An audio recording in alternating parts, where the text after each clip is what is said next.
Salut à tous, alors quelques news XRP pour continuer. Je pense que la news du moment qui a un peu marqué la communauté, c'est l'arrivée et l'acceptation des AMM qui est enfin adoptée sur le XRP Ledger. Alors qu'est-ce que c'est et qu'est-ce que ça change? En fait, les AMM, c'est un nouveau pied pour le XRP Ledger dans la DeFi, donc dans la finance décentralisée. Pourquoi? Parce que les AMM permettent, grâce à un calcul assez magique, d'obtenir de la liquidité sur un marché décentralisé. Et en même temps, ce qu'il y a de bien avec ça, c'est que ça permet aux utilisateurs de récupérer des rewards et des revenus passifs. Alors je mets toujours revenus passifs dans ces cas-là, entre guillemets, c'est simplement que en fournissant un pool de liquidité, par exemple avec XRP, vous allez avoir des rewards en XRP. Maintenant, si le XRP perd de la valeur, il est fort possible que votre portefeuille perde de la valeur, même si vous gagnez davantage de XRP. Ce qui reste à peu près sûr, c'est que vous allez gagner davantage de XRP.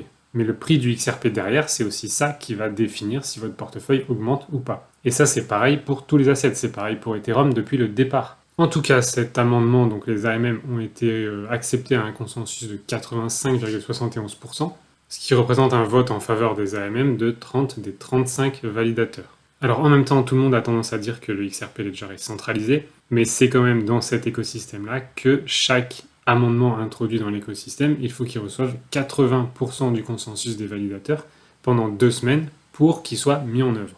C'est donc pas Ripple ou le CEO ou le CTO qui décide, c'est un consensus des validateurs actuels de XRP. Et donc ça va être mis en place le 14 février. Donc XRP avait déjà mis un pas dans la DeFi avec les smart contracts, maintenant c'est les AMM qui sont rajoutés, ce qui fait qu'on va avoir de plus en plus d'échanges décentralisés et de pools de liquidités sur différentes paires. Alors David Schwartz l'explique lui-même. Donc en gros, ceux qui vont décider de déposer de la liquidité dans les pools pour les Automated Market Makers, donc les AMM, vont recevoir des rewards dans ce même asset. Du coup, qu'est-ce qu'il en dit? Je vous explique juste après ce que c'est exactement que les AMM, comment ça marche, et quels sont les avantages et inconvénients par rapport aux échanges centralisés. Donc David Schwartz, le CTO de Ripple, dit que, à moins qu'il y ait un bug, c'est supposé impossible que le système des AMM parte en cacahuète. Donc ça veut dire que si vous fournissez de la liquidité dans un certain token, donc XRP ou autre, vous êtes certain de récupérer des rewards par rapport à ce que vous avez mis, et donc dans le temps d'obtenir davantage de ce token. Donc peu importe que le prix du XRP par exemple monte ou descende, si vous avez mis des XRP dans ce pool, vous allez recevoir davantage de XRP. Donc votre nombre de XRP va grandir. Maintenant effectivement si le prix du XRP fait que monter, vous allez gagner des deux côtés. Mais s'il se met à descendre, il se peut que vous gagnez quand même davantage de XRP, mais que le tout soit moins rentable que si vous aviez été sur une autre crypto par exemple. Ou tout simplement rester sur un stablecoin comme le dollar. Donc en gros c'est assez logique. Si vous voulez participer à un pool comme ce sera possible donc après mi-février, et je ferai probablement une vidéo là-dessus pour vous montrer un peu où et comment le faire, si vous choisissez de déposer des XRP dans la liquidité, que le prix monte ou descende, vous allez gagner des XRP en plus. Ça permet de fournir de la liquidité qui va permettre des nouveaux échanges et plus d'échanges entre les utilisateurs qui veulent échanger le XRP contre d'autres assets. Maintenant donc les plus et les moins selon David Schwartz. Donc a priori c'est impossible de perdre de la valeur, puisque vous allez toujours avoir plus de XRP par exemple. Donc je rappelle que les AMM vont être mis en place sur le réseau XRPL, donc ça concerne tous les tokens et cryptos qui sont sur le réseau XRPL. Donc selon le calcul aussi, plus c'est volatile, plus vous gagnez. Là, ça dit à peu près la même chose dans un autre sens. Si maintenant le XRP descend comparé à de l'USD par exemple, vous allez perdre un peu moins puisque en parallèle vous gagnez aussi des XRP. Mais évidemment, vous n'en gagnez pas autant que ce que ça peut chuter, surtout en crypto. Maintenant les moins, si le prix du XRP monte, vous allez gagner un peu moins que ce que vous auriez gagné en possédant, puisque du fait qu'il est dans le pool, il va être échangé. Et si le prix monte, ça veut dire qu'il y a moins de XRP dans le pool, il devient plus rare, donc plus cher. Et c'est aussi comme ça qu'est défini le prix dans un pool géré par un AMM. En gros, imaginons que vous avez 1000 XRP, 1000 $ dans le pool, si XRP vaut 1 $ par exemple. Si maintenant il y a beaucoup de gens qui achètent du XRP, le nombre de XRP diminue, donc par exemple on est à 500 XRP, et le nombre de dollars augmente, ce qui fait 1500 $. Du coup, le prix de chaque XRP a pris de la valeur. Mais vous, comme vous étiez fournisseur dans le pool, si des gens en ont acheté, c'est que vous en avez moins dans le pool, et donc vous avez plus de dollars. Donc finalement, plus le prix monte, plus vous allez lâcher des XRP dans le pool, donc vous allez gagner davantage de rewards, mais pas autant que ce que le prix a monté. Donc en gros, les AMM seront super rentables dans un marché assez plat, voire dans un marché descendant. Il n'y a que dans le marché montant et qui monte fort que les AMM vont être désavantageux. Ensuite, donc, aucun reward particulier n'est garanti. Vous pouvez évidemment perdre de l'argent avec ça, comme je le disais, puisque si le prix du XRP descend plus vite que ce que vous gagnez en reward, votre équivalent, disons USD, va diminuer. Mais ça, il n'y a pas de magie, et toutes les cryptos qui ont des AMM fonctionnent comme ça. Ensuite, donc, vous êtes exposé à au moins 2 assets, forcément, puisque c'est des échanges entre 2 assets, et ça peut même être un stablecoin. Par exemple, si vous êtes rentré sur un pool XRP USD, forcément dans le temps, vous allez posséder un peu des XRP, un peu des USD. Et donc, on sait aussi qu'il y a des risques de contrepartie dans les stablecoins. Et c'est toujours possible, comme partout en informatique, qu'il puisse y avoir des bugs dans les AMM, et que ça cause des problèmes un peu imprédictibles. Bon, du coup, j'ai pris de l'avance quand même sur l'explication du teneur de marché, donc les AMM, et globalement, c'est ça. Comment ça fonctionne? Donc, n'importe qui peut déposer de la liquidité avec une crypto ou une autre dans un pool, et ce pool va définir via un algorithme le prix des jetons à l'intérieur.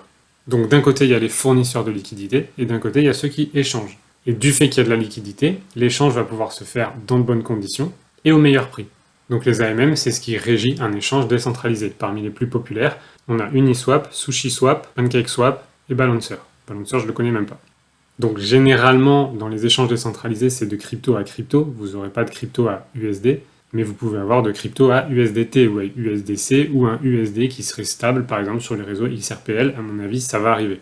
Du coup, les avantages d'un pool de liquidité et des AMM, c'est que c'est complètement décentralisé et qu'on va pouvoir faire nos échanges sans plateforme centralisée, sans un acteur qui centralise les transactions. Et on pourra évidemment faire des échanges de qualité au meilleur prix possible, plus il y a de la liquidité dans les pools. Inconvénient, c'est plus difficile de faire des ordres limites par exemple, et les spreads peuvent être un peu plus élevés que sur les échanges centralisés. Donc sur un échange centralisé, en fait, les échanges se font via un carnet d'ordre. Je vous remets une vidéo ici si vous ne savez pas ce que c'est hyper important. Et sur les échanges décentralisés, les échanges vont se faire via les pools de liquidité et les AMM. Chacun a ses avantages et ses inconvénients. Alors maintenant, comment ils maintiennent des prix similaires finalement sur les échanges décentralisés et sur les échanges centralisés? Finalement, si chaque échange, qu'il soit centralisé ou décentralisé, a son propre pool de crypto-monnaies, que ce soit via un carnet d'ordre ou via les AMM, comment les prix se retrouvent? Comment les prix se retrouvent être les mêmes à peu près partout? En fait, c'est des mécanismes assez naturels dans le trading et il y a aussi l'arbitrage qui fait que naturellement, dès que vous avez un prix qui s'éloigne sur une plateforme par rapport à une autre, vous allez avoir des gens qui vont acheter là où c'est le moins cher et vendre là où c'est le plus cher. Donc automatiquement et exactement comme dans un pool de liquidité, si un prix s'éloigne à la hausse sur une plateforme, il va être davantage vendu, et si un prix s'éloigne à la baisse sur une plateforme, il va être davantage acheté. Et potentiellement par les mêmes acteurs. Du coup, les prix partout ont tendance à se rejoindre et à se synchroniser. Imaginez un échange où le XRP se vend 1 dollar et un échange où il se vend 2. Qu'est-ce que vous allez faire si vous voulez le vendre? Vous allez aller le vendre sur l'échange où il se vend 2. Du coup, ça va faire descendre le prix du XRP où il vaut 2 dollars. Et à contrario, vous n'êtes pas con, si vous voulez en acheter, vous allez l'acheter où il vaut 1 dollar, pas 2. Du coup, ça va faire monter le prix sur la plateforme où il vaut 1 dollar. Et ça a tendance à équilibrer tout le monde. Et ce sera la même chose sur les échanges décentralisés avec les AMM. Donc voilà, ça c'est une excellente nouvelle, ça arrive mi-février. On va vraiment passer à une autre étape au niveau DeFi sur le réseau XRPL. Tout évolue vraiment dans le bon sens. On a une super techno, rapide, efficace, pas chère, et qui est en train petit à petit d'ajouter toutes les fonctionnalités des grosses cryptos comme Ethereum, qui avaient des capacités en plus par rapport au XRPL, mais qui est de moins en moins le cas aujourd'hui, et surtout à des prix défiant toute concurrence. Alors ensuite, je passe du coq à l'âne, mais news intéressante, Netflix va sortir un documentaire qui s'appelle XRP Unleashed, et c'est un documentaire qui va parler des dessous de la crypto Ripple et le rôle qu'elle a joué dans la régulation des crypto-monnaies. Donc ça va parler du procès contre la SEC, ça va parler de tout ce qui s'est passé, et du rôle extrêmement important que Ripple et XRP ont joué dans la régulation des cryptos, et pour avoir un marché plus sain avec des régulations plus claires. Ça, c'est une excellente nouvelle aussi, ça va arriver prochainement et ça va mettre encore plus XRP sous les projecteurs. Je ne sais pas si vous vous rendez compte. Donc, selon cet article, ça va parler des crypto-régulations au niveau US, des rumeurs sur les ETF Bitcoin, et ça va parler aussi du potentiel prochain bull run. Et des sondages ont été faits qui disent que 94% des sondés vont regarder ce documentaire qui sera épique. Ça va parler donc des poursuites judiciaires et de régulation. Il y aura même le speech controversé de Bill Hinman, qui a validé une sorte de feu vert pour Ethereum et pas pour XRP, et des discussions avec des gros influenceurs crypto, des conseillers financiers, des employés de Ripple et des experts légaux. Donc ça risque de remuer pas mal, et ça j'ai hâte de sa sortie. Et j'espère qu'ils vont bien démonter le Gary Gensler. Et finalement, donc dernière news, un petit récap de John Deaton, qui s'exprime donc très récemment au sujet de XRP et Ripple et de ce qui s'en vient. Donc pour rappel, cette plainte émise par la SEC contre Ripple et son XRP est arrivée en décembre 2020. Ça fait donc 3 ans qu'on se la trimballe. La SEC a déjà perdu sur de nombreux plans, puisque la plainte initiale c'était que XRP soit une security et non une devise. Pourquoi que XRP? Grande question. Mais du coup la SEC a perdu à ce niveau-là, et le juge a conclu que le XRP n'était pas une security, et bien une devise. Ça, c'est fait. Ensuite, la SEC avait des charges contre les fondateurs de Ripple, et elle a aussi lâché l'affaire, terminé pour ça aussi.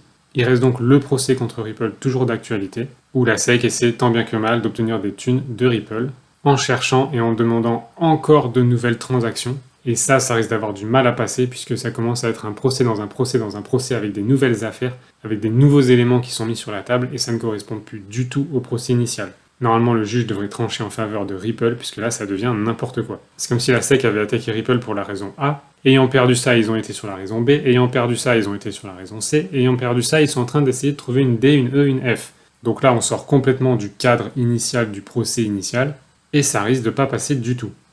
Donc qu'est-ce qu'il dit? Lui, il pense pas qu'actuellement il y ait des négociations en vue d'un règlement à ce moment. Il y a toujours un litige et il compte aller jusqu'au bout. Et selon lui, il est assez probable que la SEC obtienne quand même une petite amende de la part de Ripple, histoire de dire qu'ils n'étaient pas complètement clean et que la SEC a bien fait son travail. En tout cas, là, la SEC est en train de pinailler sur le seul point, le seul vecteur qu'il leur reste, à savoir les XRP qui ont été vendus aux investisseurs et aux institutionnels. Puisque tout ce qui a été vendu sur les échanges centralisés et décentralisés est clean, le juge a voté en faveur de cet élément. Donc ça, la SEC ne peut plus rien faire là-dessus. Et là maintenant, elle est en train de grignoter son dernier os à ronger, à savoir les XRP qui ont été donnés ou vendus aux institutionnels. Donc à voir ce que va faire la SEC ensuite. Mais selon John Deaton, donc l'avocat, c'est pas un avocat de Ripple, c'est un avocat qui défend les détenteurs de XRP qui ont subi des pertes à cause de la SEC. Donc selon lui, Ripple pourrait payer une amende, mais qui serait inférieure à ce qu'elle a dépensé en frais juridiques, donc à savoir qu'on serait en dessous de 200 millions de dollars. Voilà pour les quelques news du procès, donc ça avance peu, doucement en ce moment. De toute façon, on attend les dates fatidiques qui arrivent en mars et avril. Et puis avec tout ce qui se passe, les smart contracts, les AMM, le documentaire Netflix, la fin du procès, tout arrive en même temps, tout arrive à la fin. Et j'ai envie de dire pour ceux qui pensent que XRP n'a aucune valeur, même si ça n'a aucune valeur, ça devrait exploser en valeur quand tout ça va se réunir à la fin de cet entonnoir et que la pression va faire péter la soupape. Même des youtubeurs qui étaient absolument 100% contre XRP se mettent à parler du XRP, à vouloir en acheter pour en profiter aussi. Et ça, c'est pas anodin. Ils veulent conserver leur chaîne YouTube, évidemment. Bref, donc les news restent molles mais bonnes. Donc patience et on se retrouve sur la prochaine vidéo. Et moi, je vous dis à très vite.